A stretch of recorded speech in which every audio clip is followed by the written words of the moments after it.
तो ये जो विटामिन एम रख कर हम अपने आप को पावरफुल दिखाना चाहते हैं, और एक तरफ ब्रह्मज्ञानियों के पास जीरो जीरो होता है विटामिन एम, पर पावर इतना, तो आखिर शक्ति परमात्मा वाली ज्ञान की है या विटामिन एम की है? सबके पास है कुछ न कुछ, कुछ न कुछ, फिर भी लैकिंग समथिंग होती रहती है, क्योंकि एम कुछ और रखी हुई है। और उधर अर्जुन को बोला 2 घंटे में ज्ञान, राजा रघुगुण को 2.5 घड़ी में, भला। और जितनों का कभी कभी हम नेगेटिव मिसाल ले लेते हैं, उसको नहीं मिला, उसको तो टाइम लगा, समय तो लग जाता है, और फिर से मन आकर के हावी हो जाता है। तो दादा भगवान का कहना होता था, ये तुम्हारा केवल और केवल श्रद्धा पर ज्ञान टिकाओ, और दूसरा, तुम अलाउ कर रहे हो मन को लाने आने में। चोर को तुम ही, कोई चोर के बाहर खड़ा होवे और कोई बोले चोर ना आ जाएगा तो मेरा ये सारा निकाल के चला जाएगा, मैं डरते हैं चोर से, तो चोर चुपके से सुनकर और सीधा हमला करता है। ऐसे इस चोर मन से हम बन भी नहीं बैठे थे, डर कर भी उसकी गुलामी कर रहे, गुलामी और सलामी। गुरु ने जो आत्म बोध करा दिया, मैं कौन, मैं कौन, आज हम सभी उसी आत्म बोध के ही तो दीवाने लगे पड़े हैं। वो अलग बात है कि कितना धारण किया, रिसीव किया है, उसको अपने हृदय में बसा कर रखा है, फिर जाने देते हैं। फिर मन और हृदय के अंदर जो पहले कुछ पड़ा हुआ है, प्री का ऑक्यूपाइड विद द वर्ल्ड, पहले से ऑक्यूपाइड हुआ पड़ा है, करमंडल पहले ही भरा पड़ा है, हमारे करमंडल सबके भरे पड़े थे।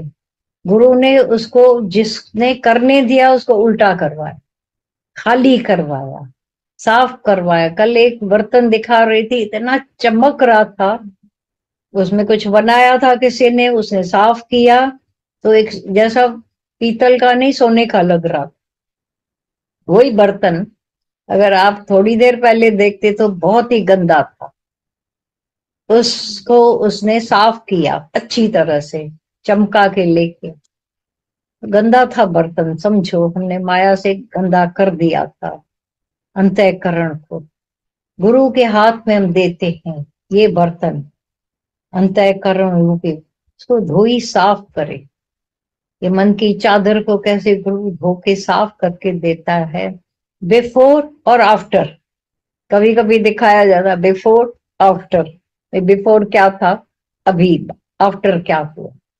तो बिफोर तो जो था सो था, अभी पास्ट में ऐसा हुआ वो हुआ बिफोर, उसको बिफोर के कंपार्टमेंट में, डिपार्टमेंट में डालकर आफ्टर को देखें, अभी हम क्या हुए। ऐसा गुरु ने चमका के हमको दिया, तो सारी अंदर की माया को, वचनों को धारण करने से ही सारे अंदर के कितने भी कचरे साफ हो जाते हैं। नहीं तो सारी जिंदगी भी बोलते रहो, पूछते रहो, वो मन अपना काम करते जाता है। जब तक मन को हमेशा के लिए एक तो पश्चाताप की अग्नि, जो हमसे कुछ ऐसा हो गया है जो फिर रुलाता है, स्वभाव, संस्कार, संग दोष हो गया है, अज्ञान माना, ये सब बातें होती रहती हैं, माया के झांसों में आ जाते हैं। पूरा का पूरा बिफोर में हम झांक कर कभी देखें तो दिल नहीं होगी कि कोई अपना बिफोर भी देखे पहले वाला, पर वो हो चुका। जब गुरु के वचनों को मानते हैं, सुनते हैं, ऐसा हृदय में बसाते हैं, गुरुमुख नाम झपे इकवा, हमने जब कैच किया, जो भी गुरु वचनों को कैच करते हैं, जो हम अपने गंवा देते हैं, हजारों हजारों लाखों लाखों दादा भगवान के, गीता भगवान के वचनों को ऐसे जानने दिया गया है। माया के लिए नहीं हम बोल रहे थे, हम तो छोटे हैं तो क्यों, गुरु के ज्ञान के लिए। अभी कौन सा ऐसा देखा है मैंने, तो जो देखा देख रहे हो, एक ने दादा भगवान को लिखा, दादा मैं माया का अनुभव करना चाहती हूँ। तो दादा ने उसको लिखा कि माया का जो अनुभव करना चाहती है, इसका मतलब क्या? शादी करना चाहती है, बाल बच्चे पैदा करना चाहती है, धन कमाना चाहती है, जो भी है। तुम्हारे सामने सब बैठे हुए हैं जो पहले से ही ऐसे सब माया से ग्रसित होकर फिर छूटना चाहते इधर। तुम नए से जानना चाहती हो। बोला आपने ही तो दादा बोला है कि जब तक न देखो अपने नैने नहीं मानो गुरु के कहने। आप ही बोल चुके हो। तो अभी कल जो बात चली, भाई साइनाइड को खा के फिर अनुभव करेंगे। हाँ, आज तक कोई लौट के आया बताया साइनाइड कैसा होता है? हाँ, सब वाकिफ हो ना साइनाइड के नाम से वाकिफ हो? तो किसी ने भी आज तक खा के आके बताया कि कैसा है? उधर धूम।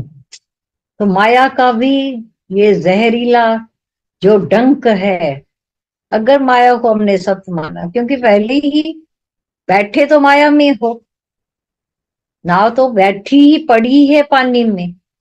ये जो इच्छा है वो खाली छेद करके पानी को अंदर लाती। मैं अनुभव करके देखे माया का अनुभव जितना जाकर करेंगे।